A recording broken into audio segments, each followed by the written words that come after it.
So here we have one of my holy grail larger class of ships that I was after, which was incredibly difficult to find anywhere, and then it suddenly decloaked back onto the Hero Collector website out of absolutely nowhere, and I'd really pretty much given up hope for this one.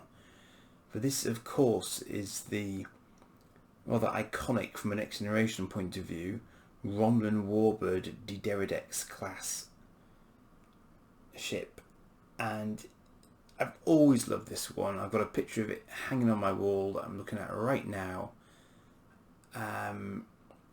It was just, it looked so menacing when it first decloaked, and it was huge.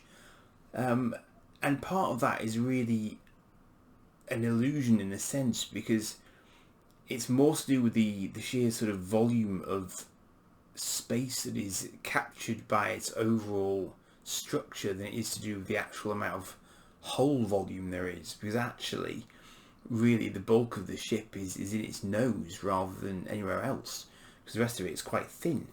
But the actual size of space that it encompasses makes it look kind of more than it is, and that's classic sort of Romulan psychology for you, I guess. You know, it's kind of masking its true nature in a sense, but it's a mightily impressive ship, and it was clearly on a par with the Galaxy class. And the scary thing was, it seemed to be, you know, the standard ship for the Romulans, which meant that there were a hell of a lot more of these than there were the Galaxy classes at the time. So let's get into it now that I finally got it. Interestingly, the box is very modern, because as you can probably see there, the box is actually mentioning Picard, which is only a couple of years old. So you know, they've obviously done quite a recent rerun of these production wise. So there's the typical sort of A5 style of notebook. So this classes it as a special issue.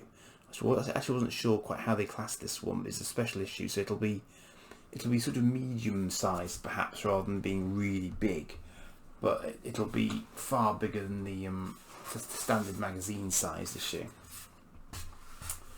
So typical solid polystyrene.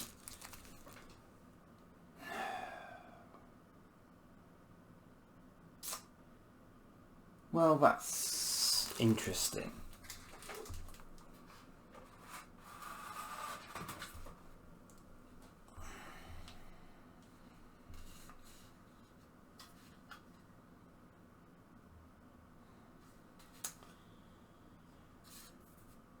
I've gone a bit quiet because I'm just thinking about whether or not I'm actually happy with this. As I guess it's okay. You look at that and you tell me what you think. I'd be really, really interested to hear what you say in the comments to that, because that, and I'm looking at that not in daylight, admittedly, but that does not look like it's been painted properly to me at all. I don't know. I can't. What do you think to that? To me, that looks like the paint hasn't quite taken, because I mean, I'm all for a bit of battle damage now and again, but I don't think that's quite right. I don't think that's quite right. I don't think that one has quite passed quality control somehow. What I will say positively for it is that it's got a good weight to it at the nose. The nose is clearly metal. I'd be lying if I said that I wasn't pretty disappointed at this point, because I was really looking forward to opening this one up and really loving it. And unless someone can convincingly tell me otherwise on the comments, I am not at all convinced that is a good look for this ship. I don't know. I mean, the weird thing is that the discoloration on that nacelle is almost exactly the same as the discoloration on that nacelle. You can see that sort of white on the front side of it there. It's kind of mirrored on this side, and I just can't figure out if that's really all intentional, going for a sort of a weathered look, or if that's actually wrong. So I think what I'm going to have to do is have a look at other videos by the likes of Irish Trekkie and see if I can actually figure out whether or not this is intentional or whether it's actually a bit of a flaw. I mean, the overall size of it is pretty nice and it's a good weight from the front, although even that join section there, that is not typical of Eaglemoss. That's a really obvious kind of, I'm a plastic beak that's been stuck on look, which isn't their best. I would have to say that isn't their best, but that's obviously how it's going to be done. If I were to get another one,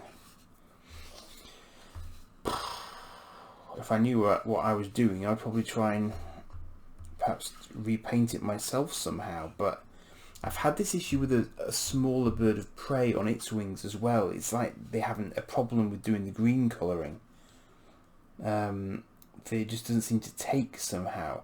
I didn't bother doing anything with the bird of prey because I think that was already my second one of that type, and I just sort of chalked it up to the bird of preys do have different colours on their wings, but I can't convince myself that this is right for the warbird. So that wasn't really the sort of video I was hoping to make, to be honest. I was hoping for a more positive, shiny, glowing video than that, and unfortunately I'm going to have to put that back in its box, I think, and have a think about what I want to do with it, because I just think that one's escaped quality control somewhat, unfortunately. Fortunately, I didn't do anything major with it in the first place, so they're quite keen on everything going back with them, so I'm going to leave that there for now, because I just don't think that is as it should be, unfortunately. That's a shame. I was hoping to end on a high note, but I can't on that basis at the moment, unfortunately. So I'll have to report back to you later on the outcome of that eventually. So I apologise that it's just a blank screen in front of you currently, but I say that didn't go quite according to plan. But things don't always in life, as we know. So I'll have to leave you there with that one, I'm afraid, and I'll let you know how I get on. Cheers for now.